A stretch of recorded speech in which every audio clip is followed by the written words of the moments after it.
Serikali imeendelea kuweka juhudi katika kuachia fursa mpya za ajira na maendeleo kwa vijana nchini baada ya kuzindua programu ya utambuzi na urasimishaji ujuzi, mpango unaolenga kutambua maarifa na ujuzi wanaoupata vijana nje ya mfumo rasmi wa elimu.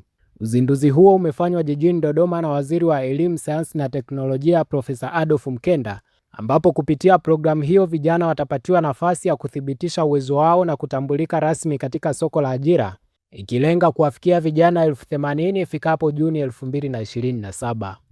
Kwa kupitia programu ya Mama Samia utambuzi na urasimishaji ujuzi tunayoizindua leo, jamii yetu inapata fursa ya kushuhudia mageuzi makubwa katika mfumo wetu wa elimu, kutoka mfumo unaotambua vyeti pekee vya elimu inayotolewa rasmi kwenda mfumo unaotambua ujuzi, uwezo, vipaji na mchango halisi wa Mtanzania katika ujenzi wa taifa. Baadhi ya ujuzi kwa kweli unatokana na vipaji ambavyo si rahisi kuvifundisha darasani.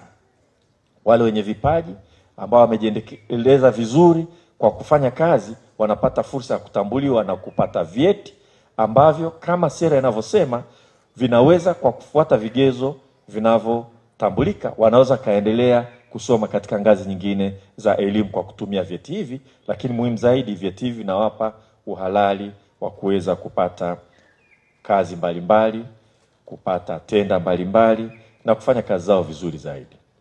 Na kuanzia kama tulivyoambiwa, tarehe 7 hadi tarehe 29 mwezi Aprili 2026, vijana tayari 14,400 kutoka mikoa 11 wamepata fursa ya kujiandikisha kwa lengo la kurasimisha ujuzi.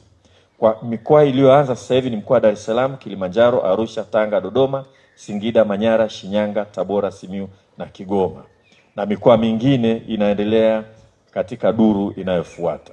Hii ni hatua ya kimkakati ya kuhakikisha maendeleo hayabaki kwa makundi ya baadhi ya vijana waliopata fursa ya kupata mafunzo rasmi kwenye vyuo na taasisi mbalimbali za elimu, bali yanawafikia Watanzania wote katika makundi mbalimbali waliomo.